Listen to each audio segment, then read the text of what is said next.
यह व्यवस्था होने के बाद ये बहुत कठिन है, ये तो मैं भी जानता हूँ बहुत कठिन है कि 2 क्लासेस एक ही रूम में चल रहे हैं, और ये सामान्यतः मैंने देखा है। और जूनियर में तो और है, आप देखते हैं फर्स्ट सेकंड थर्ड तीनों एक साथ बैठे रहते हैं, और ये बहुत ही मुश्किल है क्योंकि उनके टीचिंग टेक्निक अलग है। अब क्लास 1 का टीचिंग टेक्निक बहुत अलग है, क्लास 2 का अलग है, क्लास 3 का अलग है। तो मैं टीचर्स की समस्या समझता हूँ, और मैं सभी 100% हम लोग जो क्लासरूम है वो सैंक्शन करेंगे, बिल्डिंग्स बनेंगे, लेकिन तब तक वो टाइमिंग हम लोग आगे पीछे करके इसको चलाएंगे। बहुत बहुत शुक्रिया सर। इसमें सही में मल्टीग्रेड टीचिंग एक समस्या भी है, और किस तरीके से इसका निवारण हो इसके बारे में शिक्षक भी चिंतित हैं सर। विभाग की ये प्रायोरिटी है, और कक्षाओं का जल्दी से जल्दी निर्माण किया जा रहा है। इसके बाद सर सवाल है जो ई शिक्षा कोर्स से संबंधित है। रविंद्र साफी जी हैं उत्क्रमित उच्च माध्यमिक विद्यालय सलहा बेनीपट्टी मधुबनी से। ये पूछते हैं कि क्या हम बच्चे की उपस्थिति भी ई शिक्षा कोर्स से लेने के बारे में सोच रहे हैं? हम लोगों ने इसका ट्रायल कर लिया जहाँ तक ई शिक्षा कोर्स से बच्चों का अटेंडेंस है, लेकिन जो अभी टैब भी प्रोक्योरमेंट की प्रक्रिया में है, जो टैब हम लोग उपलब्ध कराने की व्यवस्था में है, तो ट्रायल तो ले लिया गया है कि बच्चे की गिनती ऑटोमेटिकली जो टैब से फ़ोटो होगा ऑटोमेटिकली वो चेक कर लेगा किसका चेहरा कौन सा है और कितने बच्चे आज आ गए हैं। तो ट्रायल तो हो गया है और ट्रायल सक्सीड भी हो गया है। तो इसके लिए उचित ट्रेनिंग की आवश्यकता है, उचित व्यवस्था की आवश्यकता है, और उचित टेक्नोलॉजी, मतलब लोगों को जानकारी हो, बच्चों को जानकारी हो, यह अवस्था है। तो इसका एक समय पे हम लोगों ने अपना टारगेट रखा है कि 1 जनवरी से हम लोग इसको फाइनली रोल आउट करेंगे। तो 2 महीना कम से कम हम लोग को लगेगा, लेकिन ट्रायल हम लोगों ने ले लिया है। मतलब हो सकता है जनवरी फरवरी हो जाए, बट इससे क्या होता है कि पहले तो अटेंडेंस आप डिजिटली मार्क करेंगे उस टैब पे, बाद में जब अटेंडेंस हो जाता है तो वो टैब पूछता है कि फ़ोटो चाहिए मुझे बच्चों का। तो फ़ोटो जब खींचता है तो वो अपने सर्वर पर ले जाता है, और उसके बाद रात को जब कोई कार्यकलाप सॉफ्टवेयर में नहीं होता है, रात को वो सबका चेहरा सबका अटेंडेंस से मिलान करेगा। और अगले दिन मेरे टेबल पे आ जाएगा कि कितने अटेंडेंस थे और कितने बच्चे थे और कितना अंतर आया। तो कुछ तो सामान्य टेक्नोलॉजी अंतर हो सकता है, लाइट का अंतर हो सकता है, लेकिन अगर कोई बहुत ज़्यादा अंतर आ जाएगा तो वो तो मेरे सामने आ जाएगा कि भाई इतने बच्चे केवल 10 थे और अटेंडेंस लगा दिया 50। तो ये टेक्नोलॉजी ट्रायल हो चुकी है और सक्सेस भी हो चुकी है।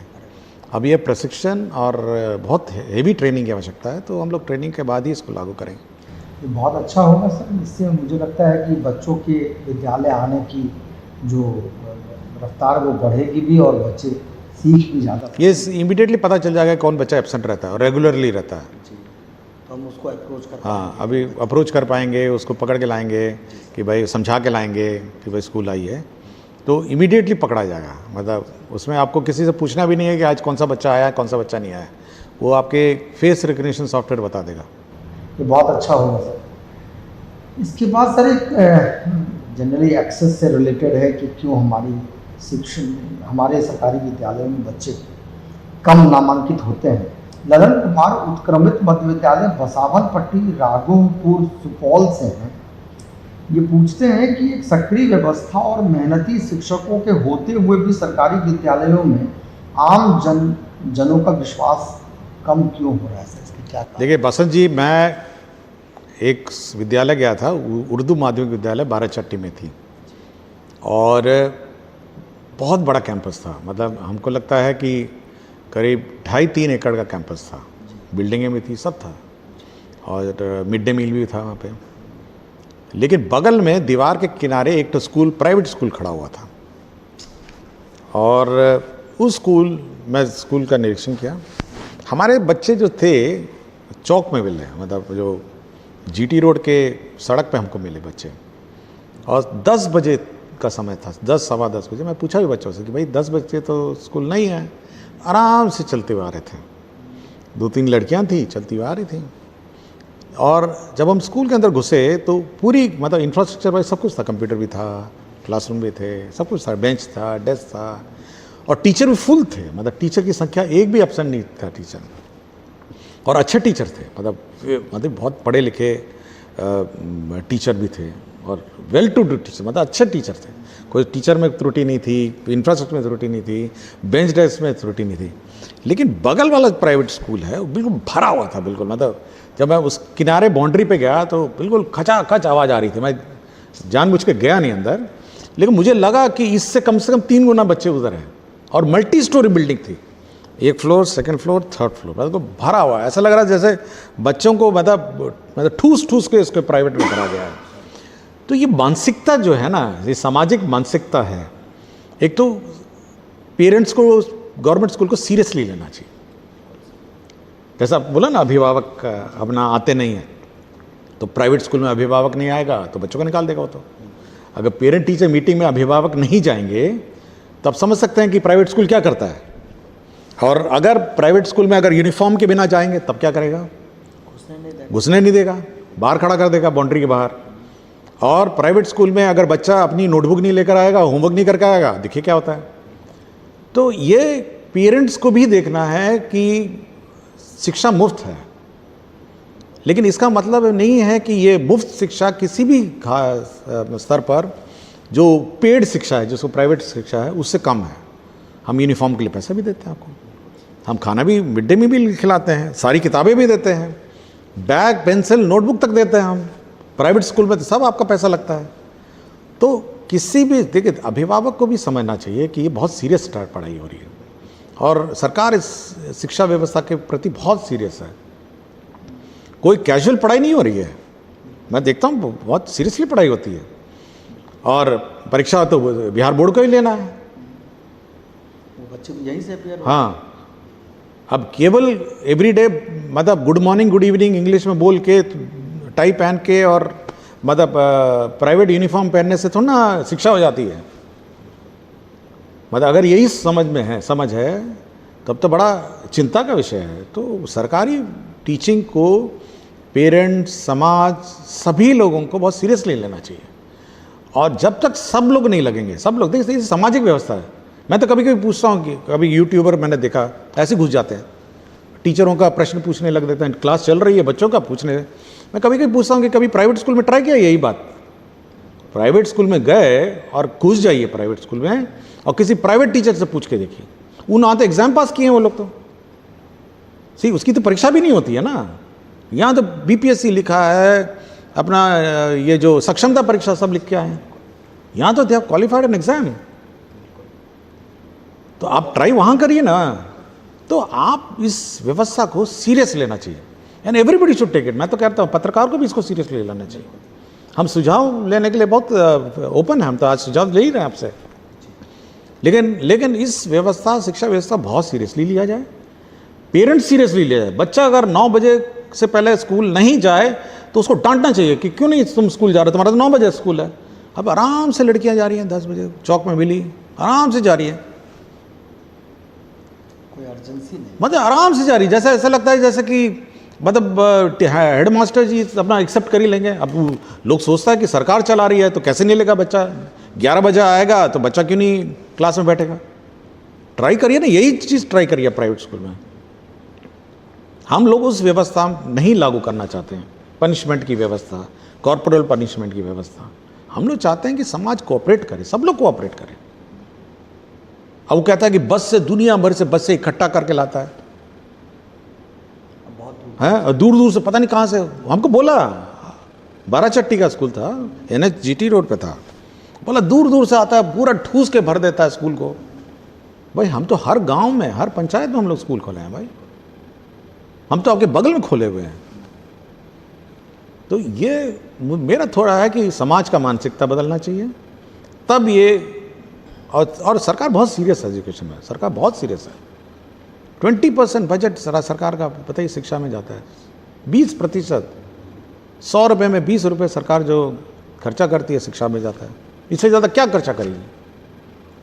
तो सब लोग उसको सीरियसली लें, और ये समाज का पैसा है, कोई व्यक्तिगत सरकार का, अपना किसी व्यक्ति का पैसा नहीं है, ये समाज का पैसा है, और उसे शिक्षा हम लोग देते हैं। तो सीरियसली इसको लिया जाए, और सीरियसली इसको मतलब इस व्यवस्था को सीरियसली कंसिडर किया जाए। बिल्कुल सर, कोई कारण नहीं है कि हमारे भी सरकारी स्कूल बहुत अच्छे हों और प्राइवेट स्कूल से क्यों नहीं कंप्लीट करें, इसके लिए कोई कारण बनता नहीं। सर ये अगला सवाल है ललन कुमार राय उत्क्रमित मध्य विद्यालय छोटा उड़वा दोनवारी खुटौना से।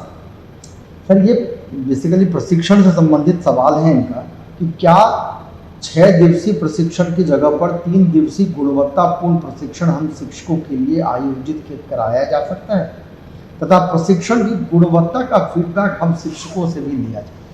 देखिए, पहले तो जो प्रशिक्षण की व्यवस्था है उसमें मूलचूल परिवर्तन की हम आवश्यकता है, ये मैं और बहुत ही हम लोग बहुत चिंतित हैं प्रशिक्षण को लेकर, और हम लोग डिस्ट्रिक्ट लेवल पे ही प्रशिक्षण कराएंगे। ये पहले तो जिला से बाहर भेजते थे, और हम लोग का मानना है कि देखिए, एक दिन जाने में लगता है, एक दिन आने में लगता है, तो 2 दिन तो ये हो गया, और उस प्रशिक्षण की भूमिका बांधने में भी 1 दिन लगता है, और लर्निंग कर्व रहता ना, तो देखते हैं कितना समय लगेगा, कितना हम लोग समय में इसको कर पाएंगे। बट हम लोग मूलचूल परिवर्तन करेंगे और रेगुलर हम लोग ट्रेनिंग इसमें रखेंगे, और चाहेंगे कि मतलब शॉर्ट हो, संक्षिप्त हो, और रेगुलर हो, और इफेक्टिव हो। और जहाँ तक हम लोग का ये फीडबैक का है प्रश्न है, तो हम लोग अब चाहेंगे कि जो भी प्रशिक्षण प्राप्त करते हैं, प्रशिक्षण के बाद वो अपना फीडबैक फॉर्म भरेंगे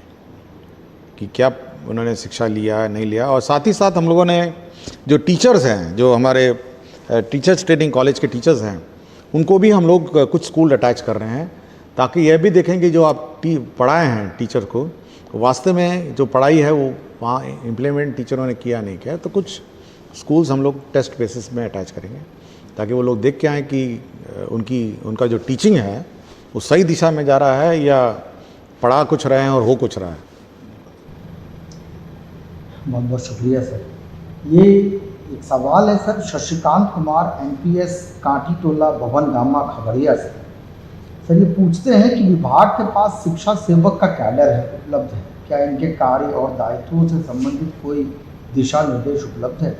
यदि है तो उसे सख्ती से लागू किया जा सकता है। देखिए, सबसे महत्वपूर्ण जो हमारे टोला सेवा का तालीमी मरकज़ है, तो ये हमारे बहुत महत्वपूर्ण अंग है, और ये सबसे गरीब टोलों में के प्रतिनिधि हैं, और बहुत जहाँ पे शिक्षा की आवश्यकता है, अल्पसंख्यक टोलों में कार्य करते हैं, और साथ ही साथ महादलित और अन्य टोलों में काम करते हैं। तो मेरा बार बार इनसे अनुरोध रहा है कि आप बच्चों को देखिए स्कूल में समय पे लाइए, जो बच्चे स्कूल से बाहर हैं उनको आप स्कूल में लाइए, और कोशिश करिए कि ये ठीक ठाक पढ़े। सरकार इन पर बहुत खर्चा करती है।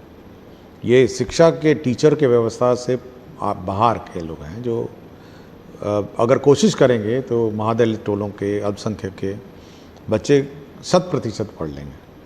और कोई कठिनाई है तो हम लोग अलग से बात कर सकते हैं, लेकिन मेरा बस ये बार बार अनुरोध रहा है कि आप लोग बच्चों को स्कूल लाइए और पढ़ाइए, और कोशिश करिए कि वो ठीक ठाक पढ़ें। पढ़े लिखे लोग हैं, आपके तालीमी मरकज़ के लोग पढ़े लिखे लोग हैं, आपके टोला सेवक पढ़े लिखे लोग हैं, तो कोशिश करिए जल्द कि अपनी मेहनत लगा के ये सब समाज, ये जो अपेक्षित समाज है, इसमें शिक्षा स्तर में सुधार हो। बहुत बहुत शुक्रिया सर। ये 10 प्रश्न आज हमने लिया है, और हम आगे भी हर एक शनिवार को, जैसा कि आपने कहा है कि हम चुने हुए प्रश्न शिक्षकों से लिया करेंगे। हम शिक्षकों से भी अनुरोध करेंगे, अपील करेंगे कि वो अपने प्रश्न जो विद्यालय प्रबंधन से हो, कक्षा वर्ग कक्ष से, अब बच्चों से भी, अगर कोई बच्चा भी पूछना चाहे तो वही पूछ सकता है कि, तो हम लोग बच्चों से का भी प्रश्न, आज बच्चों का प्रश्न नहीं आया है, आज केवल टीचर्स लोगों का आया है, तो कोई बच्चे भी अगर पूछना चाहें तो हम लोग अगली बार से 1-2 बच्चों का भी प्रश्न हम जवाब दें। तो हम लोग अगली बार से और प्रश्न लिया करेंगे। ये हमने शुरुआत की है, और ये बहुत स्वस्थ परंपरा हमने इस्टेब्लिश की है। बहुत बहुत शुक्रिया आपको सर, बहुत बहुत धन्यवाद।